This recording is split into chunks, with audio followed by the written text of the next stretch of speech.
Braun-Duin, Bant Eldrazi Mirror. It is the last round of Modern here on day 2 of the Invitational. And for these two players, nearly identical deck lists. They have 59 cards in similar in the main deck. Braun-Duin wins the die roll and starts off on Brushland into Noble Hierarch. All right, this is a great start. It's kind of like an Eldrazi Temple. You have to spend 2 cards on it, but that's still probably good enough. Right. The nice thing is in this matchup, the removal spell's Path to Exile, so the Noble's never going to go down on mana when they kill it, except in the case of Dismember. Though it's not the most inviting Dismember target. Yeah, turn 2, Matter Reshaper from Braun-Duin. Rubin will ramp on his own with Eldrazi Temple. He plays Eldrazi Displacer. So go back to Braun-Duin. Swings with Matter Reshaper, offers a trade, but Rubin isn't having any of it. He goes down to 17. Displacer among the most important cards in this matchup. If you can set up the Eldrazi Displacer Drowner of Hope lock, you should be able to pull away with the game. Thought-Knot Seer from Braun-Duin. We'll take a look at Rubin's hand. This was a turn 3 play. We see Reality Smasher, Spellskite. Looks like 3 lands.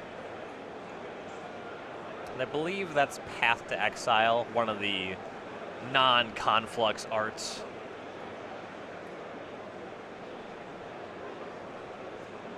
So there's some interesting interactions here between Thought-Knot Seer and Eldrazi Displacer. Brian takes the Path to Exile. Yeah, so Displacer can make it leave and re-enter the battlefield, causes both triggers, of course. With Brian controlling both triggers, you can draw the card first and then get another look at your hand. You'd rather be displacing your own Thought-Knot Seer. Rubin plays a tap land and a Spellskite. We go back to Braun-Duin. Rubin picked up a Drowner of Hope that turn, so for the next 2 turns, he has 2 great plays set up in Reality Smasher and Drowner. Yeah, and he has Spellskite hanging out to eat up any Path to Exiles that Brian would have to just wreck that combo. Well, Brian can't wreck the combo, but maybe he can just wreck Steve's life total. Reality Smasher joins the fray, and a big swing of 9 damage puts Steve Rubin down to 7. And he needs a Temple if he wants to cast Drowner this turn. Yeah, Drowner plus Displacer is kind of the ultimate late game here in the mirror. Yeah, you can just keep blinking it. He'd be able to have 2 activations in the same turn. That makes 4 Scions, and you can use the Scions to tap the opposing creatures. Notably, Reality Smasher's text that interacts with removal spells, where they have to discard a card if it's targeted by a spell, does not trigger with abilities, so you can just Drowner it out. Thought-Knot Seer from Steve Rubin takes an Eldrazi Displacer out of Braun-Duin's hand, leaving him with just a land. Rubin will pass, but now he has to survive until his next turn. Yeah, and the Thought-Knot Seer will do a good job of blocking here. So you can put Thought-Knot on Thought-Knot, Spellskite on a Reshaper, and survive, only taking 5 down to 2. So then he can survive with Displacer, Skite, and Drowner. Right, though if Brian picks up a Path to Exile or even a Dismember here, even a redirect here would allow him to have a lethal attack.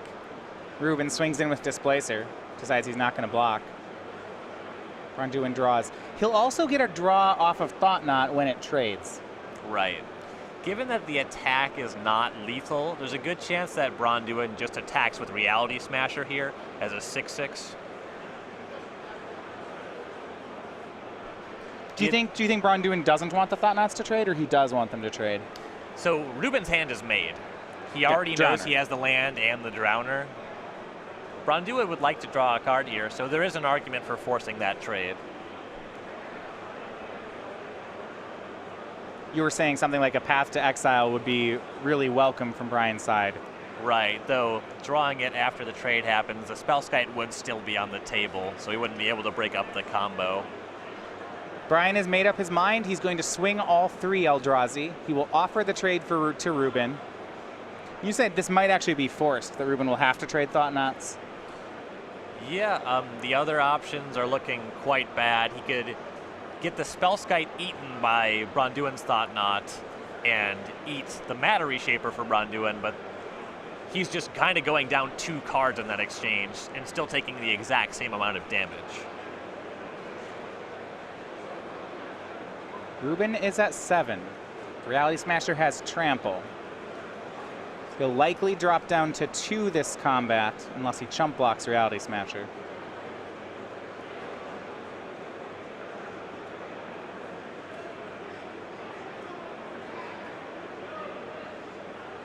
Given that Brian makes this attack, Rubin knows that he does not have Path to Exile or Dismember, so the Spellskite loses a little bit of value, though I imagine that the block with the trade is just going to be better. All right, Thought-Knot Seer's trade. Both players draw. Rubin goes down to 2 off Reality Smasher. A big draw for Brian. He would love to hit something here. Looks like a brush land. That's not going to work. I guess his best draw would be a Drowner of Hope. Noble Hierarch, Hollowed Fountain, and a pass. So the door is open for Steve Rubin to stabilize. He has Drowner of Hope, he has Path to Exile in hand. Keep in mind, Rubin is at 2. Now we got basic land check here. Yeah, he'll swing with Displacer. He's got 1 Plains in play. It looks like he does have a basic forest in his deck, so he's going to go to 1 on this fetch. And 1 will be enough, barring Braun-Duin picking up a Reality Smasher on this next turn. He'll be able to use these tokens from the Drowner, tap down the Smasher and the Matter Reshaper. Issue with letting the Matter Reshaper attack is double exalted from Noble Hierarch, which would force a block. But he can tap down both of those creatures and he'll be able to untap with double Displacer activations off of just the Eldrazi Temple. Now, here's something though. If Brian has a kill spell, Rubin can't use the Spellskite anymore. It's true. He would have to pay mana for it. He's at 1 life. So, and I like this one from Steve Rubin. Brian goes to attacks. Rubin taps only the Reality Smasher. So now if Brian attacks, Rubin can block with the Scion and tap something else. Right. Only Noble Hierarchs to tap down, but he's got to start attacking at some point here. Presumably on the following turn, he'll be more than happy to send in the Drowner. It will end up getting tapped when he activates the Displacer anyway.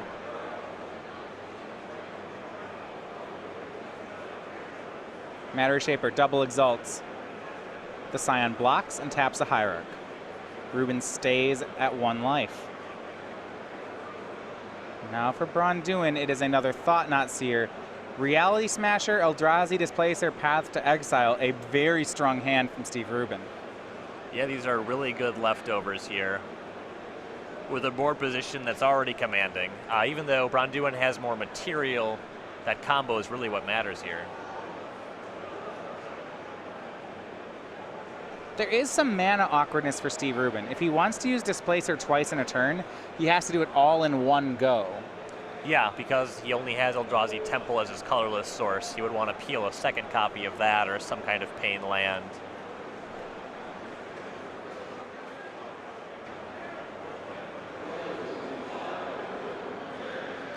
Also noteworthy that those Noble Hierarchs are lethal attackers here for Braun-Duin if they were able to punch through. Yeah, right, there's 1/2s they would exalt, or as 2/3s even, they'll exalt enough. Now, Steve should have that covered with Spellskite. Right, Spellskite will be able to jump in front of that for the foreseeable future. For the second time, Brian chooses to exile Steve's removal spell, but he plays his last card. Braun-Duin did not get the kill spell he needed to force that last point. And with Steve having double Displacer activation on the table, Path to Exile is the most likely spell that Steve would be casting this game. Any additional land that he doesn't have to pay life for would make him able to cast that in addition to the double activation.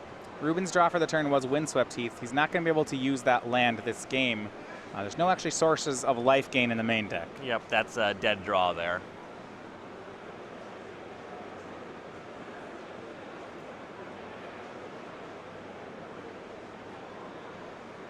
Steve now counting.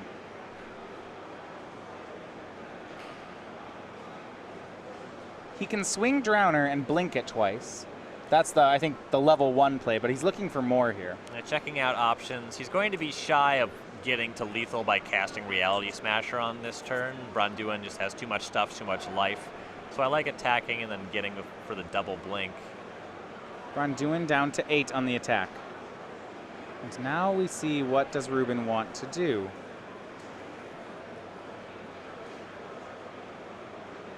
Eldrazi Temple will make 2 colorless.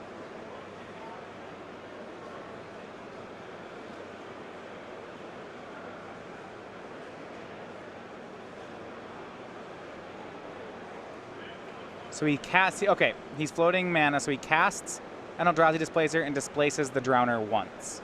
And seeing as the Reality Smasher is the only creature with trample for Braun-Duin, he only has to tap one thing as the board exists with the Drowner. So he doesn't need 2 activations this turn, and the extra Displacer going forward could potentially protect the other Displacer from a removal spell. Also, it's just another attacker on the table. All right, Braun-Duin draws a card, goes to attacks. The Reality Smasher is tapped. And you mentioned Rubin could be looking to win as soon as next turn.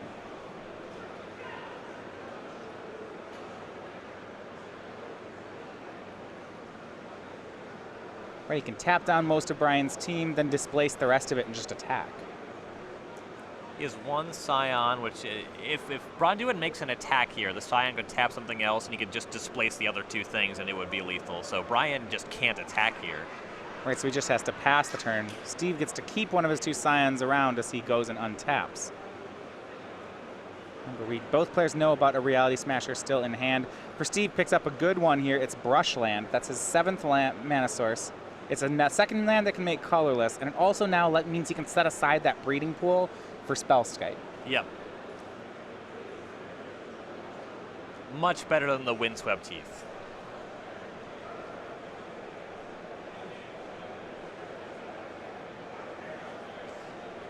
And now, I imagine we'll see Rubin play this conservatively. He has the luxury of doing so. He can wait until Braun-Duin's turn, double activate the Drowner, tap down the team, and swing for lethal on the following turn.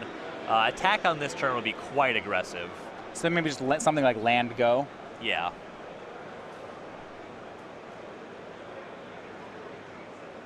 He's looking at some more aggressive options here. You see reaching for the Scion.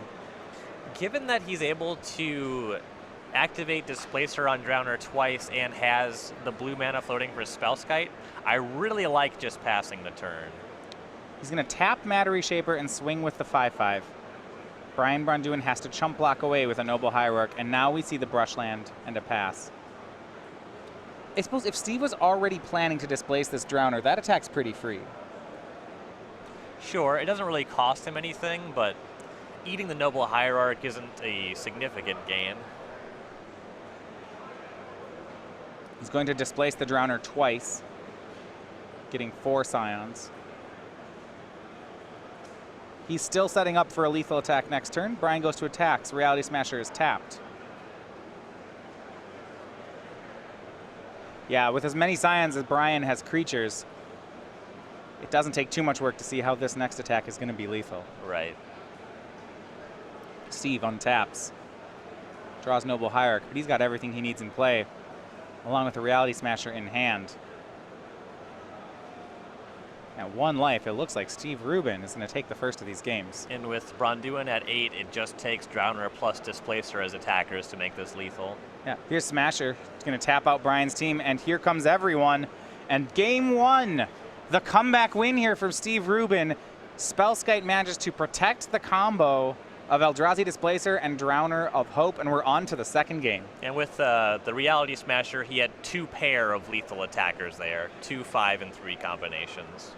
All right, well, we'll go ahead and look first at the sideboards. Let's start over on Steve Rubin's side because these players actually have reasonably different sideboards. We see Grafdigger's Cage, Rest in Peace. Not really surprised to see that level of commitment this weekend No, to the not graveyard. at all. Negate, Stubborn Denial, Blessed Alliance. This is actually a card from Eldritch Moon. A Worldbreaker, 3 Stony Silence, a Worship, and 2 Engineered Explosives. Big finds here, the Worldbreaker. It's a little larger than everything else in the deck. And Worship is actually kind of technology that was initially developed for this mirror match. These decks are never going to be able to kill all the opposing creatures and never going to be able to deal with the Worship, so you can pull ahead with that. And I also like Blessed Alliance. You'll end up in a lot of situations that involve attacks just with Noble Hierarch Exalted triggers as your only way to punch through. The Blessed Alliance will be able to allow you to just make them sacrifice their lone attacking creature. You can even gain some life on top of that. Brian's sideboard is similar, but it's fewer cards. He's made a bigger commitment to the cards he's actually playing. Stubborn Denial, Grafdigger's Cage, Engineer Explosive, Stony Silence, Blessed Alliance, and Worship. Now, a lot of these are hate cards for combo decks, which Steve isn't. You're right. He also has Blessed Alliance. He also has Worship. He's missing on Worldbreaker. In Worldbreaker, if you're able to get that going and cast it once or twice, destroy their temples, you can really close the game in the mirror. So does this mean that if Steve Rubin, because he has Worldbreaker and Brian does not, if Steve Rubin draws his one of Worship, Brian might just be colded by it? Yeah, the Worldbreaker blows up Worship. Brian can't do that. I've seen, what is it? I've seen Eldrazi players win through a Worship using Thought Not Seer Eldrazi Displacer to mill their opponent. It's really rough. I'm really hoping that's not the game that we watch here. It's a thing that happens. It's real gross. It's a much better anecdote than viewing experience. Yeah. No joke. Players are going to get ready for a second game over here. We're going to tell you about the sale we have running right now at StarCityGames.com. All summer long, we have been doing weekly sales, so we have a different thing on sale from the Star City Games store every single week. This week, you can save 10% on all non-English singles. So you see over here, getting maybe your Cube or your Commander deck, you can go ahead and get that in the language you prefer. Those are going to be on sale up until 10:59 a.m. Eastern Time on Monday, and when we will start our next weekly sale. So make sure to head over to the store at StarCityGames.com to get this before the week's end.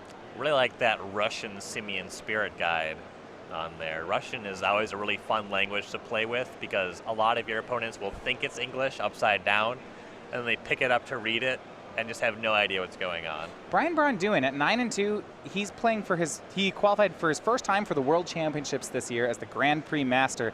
Of course, he has been a mainstay here on the SCG Tour. From Roanoke, Virginia, 14 top 8s along with a win. He has 4 invitational top 8s to his name. I think he's had the most deep runs consistently of any player in SCG Invitationals. Has been the lone undefeated player on multiple occasions. Yeah. Remember, he made it into the top 4 at the 2014 Players' Championship as well. He's on the play here for game number 2. And last game, the early aggression was all Brian. He had the turn 3 Thought Not Seer into the turn 4 Reality Smasher, but it turned out to not be enough as Steve Rubin was able to turn the tides. Rubin starts out on Noble Hierarch, Brian quick to dismember.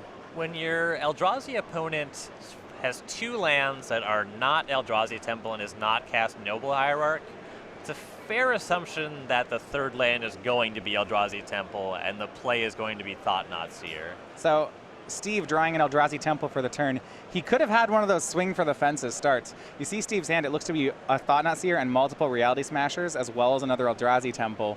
Yeah, the dismember for Brian there was very important. Yeah, and say if Steve had one turn earlier drawn that temple, one of the scariest things you can see out of this deck is when they start the game on Eldrazi Temple and say go. Yes, usually is a turn 2 Thought Not Seer. And for Brian, all his lands are just making 1 mana. Plays Cavern of Souls. And he'll start with the Matter Shaper. Yeah, so it looks like Brian was very heavily weighing that dismember in the opener to break up a Noble Hierarch draw specifically. Both players have set their Cavern of Souls to human. When you're casting Eldrazi, you're usually making colorless mana for it anyway. You don't expect your Bant Eldrazi opponent to counter your Eldrazi. And now Rubin, the choice between Smasher and Thought Not. He's just going to go straight for the Reality Smasher. 5 damage comes crashing in, and Brian is down to 10. You see those 2 shock lands, or rather, sorry, in this graveyard you see the Dismember and the Windswept Heath. There's 5 damage. Brian has done 5 more of his own. And the other advantage on the land front here, Steve has 2 lands that tap for 2 mana. Brian's still at 0, making his 4th land drop. You did say in the mirror that drawing Eldrazi Temple was going to be the best thing you could do, and I see Steve up 2-0 on this board. Yeah. Thought Not Seer from Braun-Duin, but he's not going to like what he sees. He sees a Thought Not from Rubin, a second Smasher, and a Drowner to go with lands number 4 and 5. The Drowner and the Smasher are both backbreaking. He almost has to take the Drowner, right? Yeah, the Drowner is the more likely card to be completely unbeatable. The Smasher is going to be tough. At least on the next turn, If Steve just attacks with 2 smashers, you can put both your creatures in front of 1. You only lose the Thought-Knot Seer. You go to 4. You can try to set up the same combat against the other one. Yeah, the good news is that you can drop to 4 and let your opponent draw a card next turn. And you hope Steve doesn't drop Path to Exile here. Don't give me the bad news. Oh, and then I'm not sure. I think Steve did just draw Path to Exile. Oh no, this is a disaster. Here's a Reality Smasher, and Brian. Really? Yeah, you have to match his phrase. Really? Yeah, you see that? Yeah. Look at the head shake there. He's like, I saw your hand. He's like, you kidding me? You drew a Path to Exile? Well, that is pretty good right here. A lot of people ask me about not playing Thoughtseize in my Grixis decks, and part of it is this? this always happens to me. This has never not happened to me. I believe the term for this that I've heard, which I love, is this is called getting Thoughtseize tilted. is when you tilt yourself by Thoughtseizing your opponent, then realizing just how lucky everyone is against you. Yeah. And Steve, yeah, here we go. Path to Exile on the Matter Reshaper, no card for Brian. A card for Steve, he's going to kill the Thought-Knot Seer, he's going to trample over for 6, draw a card, put Brian to 3, you know, hit him across the head, sign the match slip. And amusingly, the unbeatable card, the 1-of Sideboard card, is Worship, but Braun-Duin is out of creatures. Oh no. Can't even draw that. Okay. He could chain Drowner of Hopes from here. Yeah. He has his 6th 1-mana land and a Drowner. 3 Smashers isn't going to do it. Steve Rubin, 2-0, is your winner. I haven't played the mirror enough to know what hands you're supposed to mulligan. Brian's hand was certainly weaker than Rubin. He was definitely relying on the Dismember to do what it did there and probably hoping to draw a temple of his own, and he just kind of missed on the temple is what we saw.